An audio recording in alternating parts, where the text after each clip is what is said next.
JEE main जनवरी 2026 में पूछा हुआ क्वेश्चन है। देखिए किस तरह से है क्वेश्चन।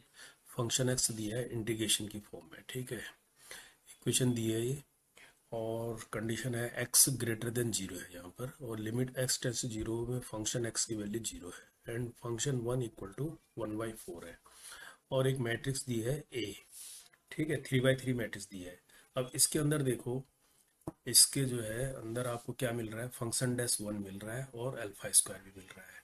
फिर बी दिया है इसने, adjoint of adjoint A such that determinant of B equal to 81, और यहाँ से अल्फा स्क्वायर को फाइंड आउट करना है।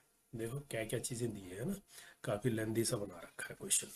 लेकिन अब इस देखो, इस क्वेश्चन को कैसे करेंगे हम, हमें बेसिकली यहाँ से सोल्व करना पड़ेगा ना, मैट्रिसेस निकालना है हमें बेसिकली, तभी तो ये निकालेगा एडजॉइंट ऑफ एडजॉइंट ए।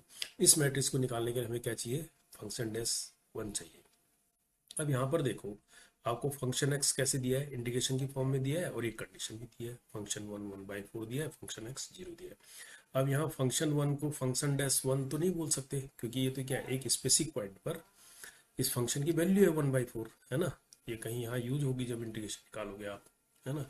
और ये फंक्शन डैश वन का मतलब है इसका डेरिवेटिव है ना। इस स्पेसिफिक पॉइंट पर इस फंक्शन का क्या डेरिवेटिव है वो निकालना है। ये नहीं कि यहाँ से फंक्शन डैश वन निकाल दिया तो जीरो हो गया, है ना। तो ऐसा नहीं होगा। तो ये अपने आप में एक स्पेसिफिक पॉइंट पर इस फंक्शन की वैल्यू है, ठीक है।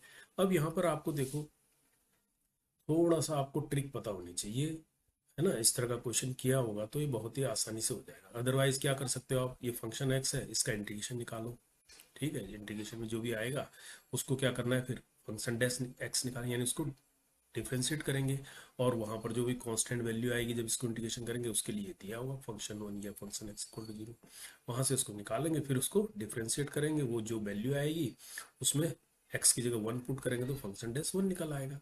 फिर इस मैट्रिक्स को सोल्व करेंगे, फिर यहाँ से एडजॉइंट और एडजॉइंट ये निकालेंगे, है ना। देखो कितना लेंदी बना रखा है क्वेश्चन, है ना। फर्स्ट अटेम्प्ट में देख रहे हो तो ऐसा लग रहा है कि काफ़ी ही टिपिकल है क्वेश्चन, बट आपको यहाँ पर एक फंडामेंटल ऑफ कैलकुलस पता होनी चाहिए कि जब कोई भी इंटीग्रेशन होता है, यानी मान लीजिए ये इंटीग्रेशन हो रहा है फंक्शन एक्स का dx, ठीक है। कैलकुलस ये कहती है अगर मैं इसका dy/dx निकालता हूँ, यानी इस इंटीग्रेशन को डिफ्रेंशिएट करता हूँ, तो ये अपने आप में फंक्शन एक्स आता है। टूल पता है ना आपको, डिफ्रेंशिएशन एक दूसरे के अपोजिट होते हैं।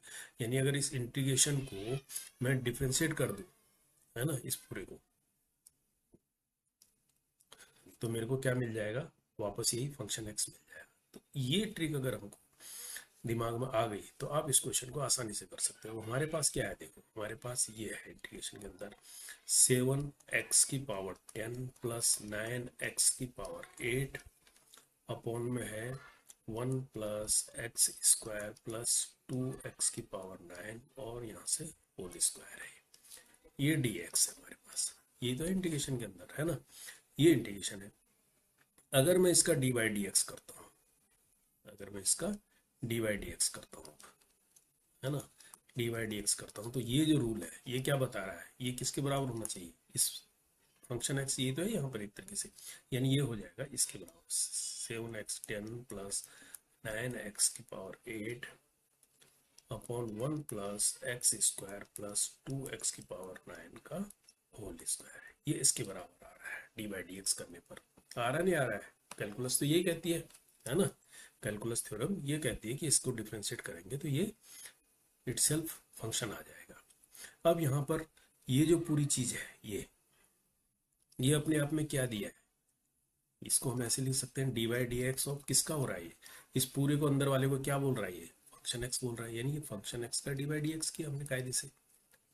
समझ रहे हो dy/dx of function x, function x की तो वैल्यू रखी है पूरी की पूरी हमने, तो ये ऐसा आ गया। इसका मतलब dy/dx फंक्शन एक्स का मतलब क्या होता है, फंक्शन डैश एक्स, ये तो लिखता है फर्स्ट डेरिवेटिव। इसका मतलब ये हमारे पास ये निकल आया। अब आप इसका महत्व तो समझ गए होंगे कि क्या है ये, है ना। इस कैलकुलस का जो फंडामेंटल रूल था वो कैसे यूज किया हमने यहाँ पर, नहीं तो ये कितना लेंदी क्वेश्चन बना रखा है। इस सब आप लोगों को थोड़ा सा घुमाने के लिए बनाया गया है। अगर उस अप्रोच से करोगे तो मतलब फंस ही जाओगे, है ना, काफ़ी टाइम ले लेगा ये। तो अब आपके पास फंक्शन डैश एक्स निकाला है। अब हमारे पास जो मैट्रिक्स है इसके अंदर क्या चाहिए, फंक्शन डैश वन चाहिए हमको, तो एक्स की जगह फंक्शन डैश 1 रख दो आप सीधा, तो आपको क्या मिलेगा, x की जगह 1 रखेंगे 7 + 9, नीचे क्या रखेगा 1 + 1 + 2 का होल स्क्वायर हो जाएगा, ये ऊपर हो गया 16, नीचे क्या हो गया 2 1 3 4 4 हो गया 16, यानी 16/16 फंक्शन डैश 1 क्या आ गया 1 आ गया। अब तो हमारा काम काफी आसान हो गया। अब हम यहाँ पर कर लेता हूँ मैं आपके लिए, जो है मैट्रिक्स जो है हमारे पास ये है ना।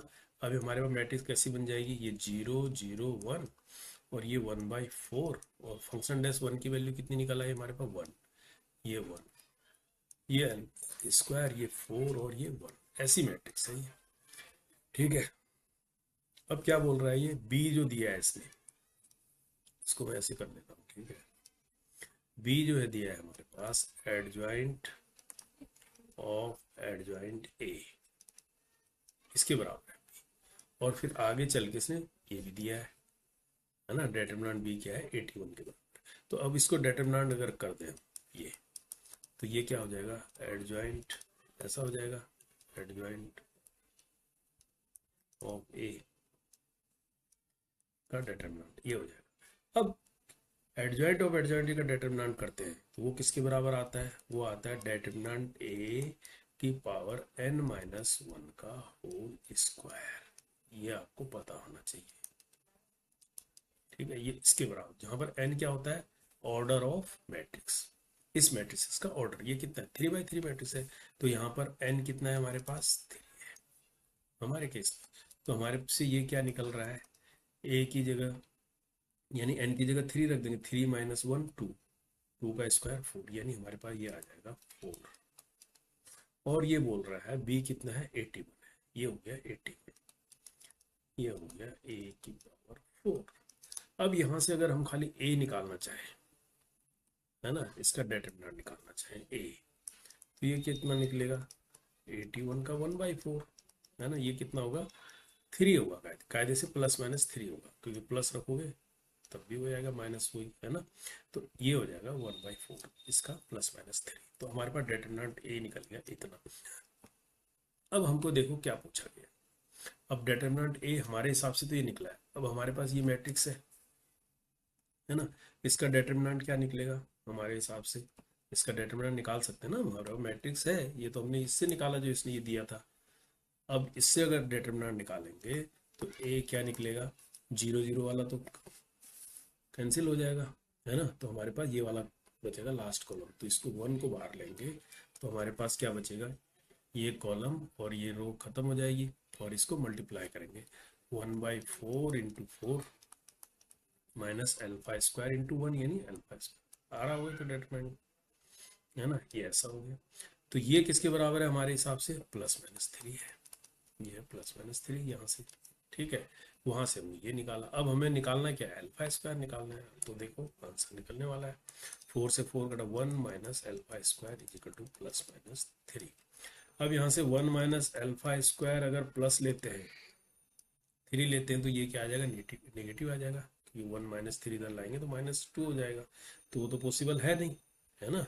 तो इसका मतलब हम क्या लेंगे, इसको नहीं लेंगे, हम लेंगे केवल माइनस वाला, है ना, ये वैलिड होगा। अब ये क्या हो जाएगा 1 + 3 इधर हो जाएगा, इधर अल्फा स्क्वायर हो जाएगा, तो ये कितना आ जाएगा 4 आ जाएगा, तो 4 इसका आंसर आ जाता है। देखो कितना आसान हो गया क्वेश्चन ये, है ना। तो ये क्वेश्चन हो गया ऐसे भी, है ना। अदरवाइज पहली बार अगर इस क्वेश्चन को देखोगे तो वैसे ही लगेगा कि इसमें क्या क्या दिया, बहुत कुछ करना है इसमें, है ना। बट आपको अगर ये रूल पता है ना, फंडामेंटल ऑफ कैलकुलस, और ये पता ही होता है बेसिक चीज़ें, लेकिन यहाँ पर क्लिक करना चाहिए माइंड में कि हम इसको कैसे यूज़ कर सकते हैं। अदरवाइज ये सब चीज़ें जो है आपको करने की ज़रूरत नहीं है ना। बहुत ही अच्छा क्वेश्चन है, एक बार इसको